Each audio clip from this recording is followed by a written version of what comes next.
Saya Hadi Nugraha. Kami dari kelompok 3 akan menjawab pertanyaan dari Bapak Zaifullah Hidayat.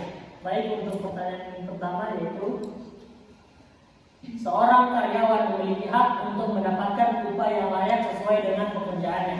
Bagaimana kewajiban majikan untuk memastikan hak ini terpenuhi? Diskusikan langkah-langkah yang bisa diambil oleh majikan untuk menjamin pemenuhan hak upah bagi karyawan mereka. Untuk memastikan hak upah karyawan terpenuhi, majikan memiliki kewajiban untuk yang pertama, transparansi upah. Pastikan bahwa struktur upah dan semua komponen jelas kepada karyawan. Yang kedua itu mengatur upah yang adil. Tetapkan upah yang setimpal dengan tugas dan tanggung jawab yang diemban oleh karyawan. Yang ketiga, kepatuhan hukum. Pastikan mematuhi semua peraturan hukum terkait upah minimum dan perlindungan tenaga kerja. Ya, di sini saya akan melanjutkan materi dari saudara Safar. Yang keempat itu pengaturan sistem pembayaran.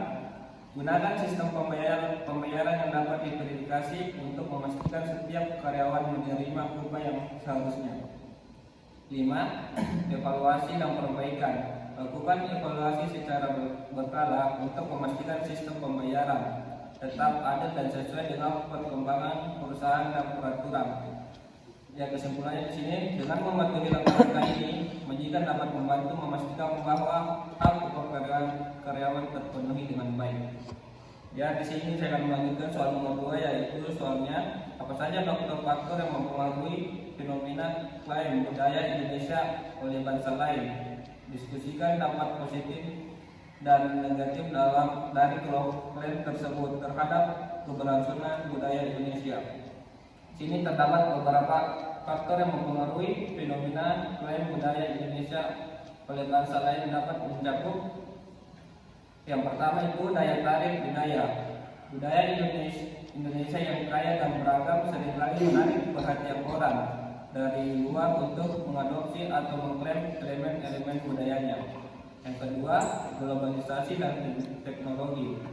Kemajuan teknologi dan globalisasi memungkinkan penyebaran informasi dan budaya dengan cepat yang bisa mengakibatkan klaim budaya tanpa batas geografi.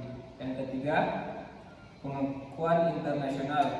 Keberhasilan budaya Indonesia seperti seni tradisional, makanan atau fashion dapat mendapatkan pengakuan internasional yang memicu minat lebih lanjut dari komunitas global.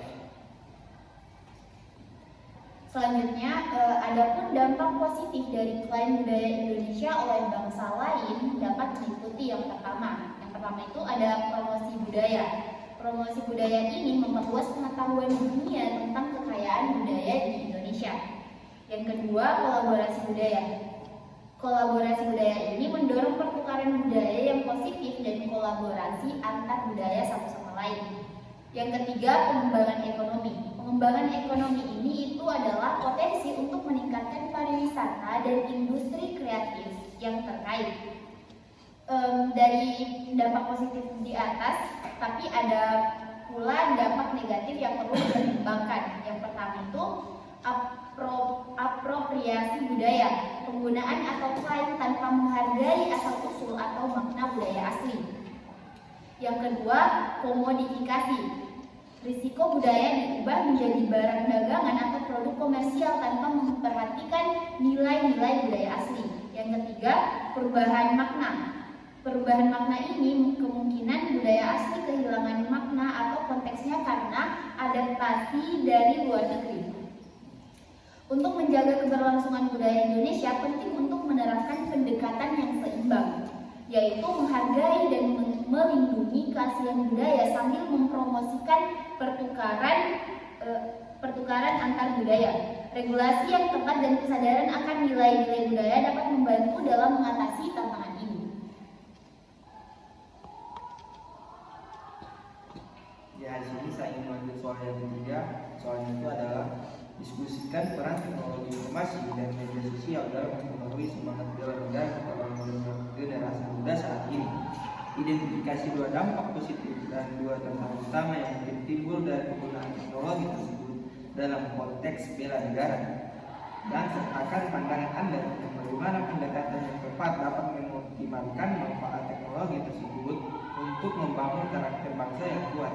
Jadi menurut kelompok kami, teknologi informasi dan media sosial memiliki peran yang sangat signifikan dalam mempengaruhi semangat bela negara di kalangan generasi muda saat ini. Berikut adalah 2 dampak positif dan 2 tantangan utama yang dapat timbul. Dampak yang pertama itu adalah dampak positif. Peningkatan kesadaran dan pendidikan. Nah, itu yang pertama, peningkatan kesadaran dan pendidikan. Media sosial memungkinkan generasi muda untuk lebih mudah mengakses informasi tentang sejarah, nilai-nilai nasionalisme, dan pentingnya bela negara. Kampanye edukasi dan konten informatif dapat disebarkan secara luas, meningkatkan kesadaran mereka terhadap tanggung jawab terhadap negara. Dan yang kedua itu partisipasi dan keterlibatan aktif. Teknologi informasi dan media sosial memungkinkan generasi muda untuk terlibat dalam kegiatan sosial dan aktivitas bela negara secara online. Dan mereka dapat menyuarakan pendapat,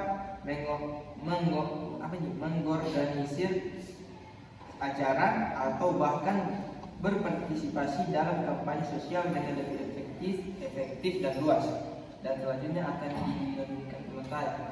Oke, saya akan melanjutkan mengenai 2 tantangan pertama, manfaat teknologi informasi dan media sosial dalam membangun karakter bangsa yang kuat.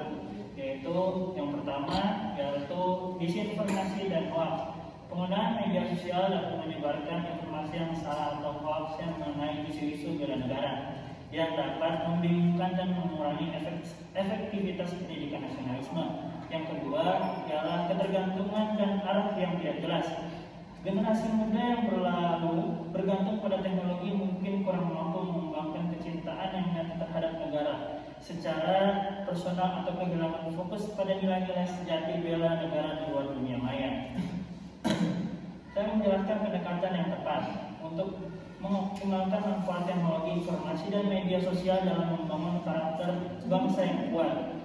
Beberapa pendekatan dapat dilakukan, yaitu pendidikan dan literasi digital. Penting untuk meningkatkan literasi digital di kalangan generasi muda, sehingga mereka mampu membedakan informasi yang valid dan hoax, serta mengenali nilai-nilai nasionalisme yang sejati. Yang kedua, kampanye positif dan edukasi yang berkelanjutan. Pemerintah dan lembaga pendidikan dapat mengembangkan kampanye edukasi yang berkelanjutan tentang pentingnya bela negara dan nilai-nilai kebangsaan melalui platform online. Konten yang mendidik dan inspiratif dapat memotivasi generasi muda untuk berkontribusi positif terhadap negara. Yang ketiga adalah penggunaan teknologi untuk keterlibatan aktif, mendorong penggunaan teknologi untuk menggalang partisipasi aktif dalam kegiatan bela negara seperti program relawan, kegiatan lingkungan, atau kegiatan sosial lainnya yang dapat dilakukan secara online maupun offline. Dengan pendekatan yang tepat, teknologi informasi dan media sosial dapat menjadi alat yang kuat dalam membangun semangat bela negara dan karakter bangsa yang kuat di kalangan generasi muda Indonesia. Ya, mungkin itu saja jawaban dari kelompok kami. Lebih dan kurangnya kami mohon maaf. Assalamualaikum warahmatullahi wabarakatuh.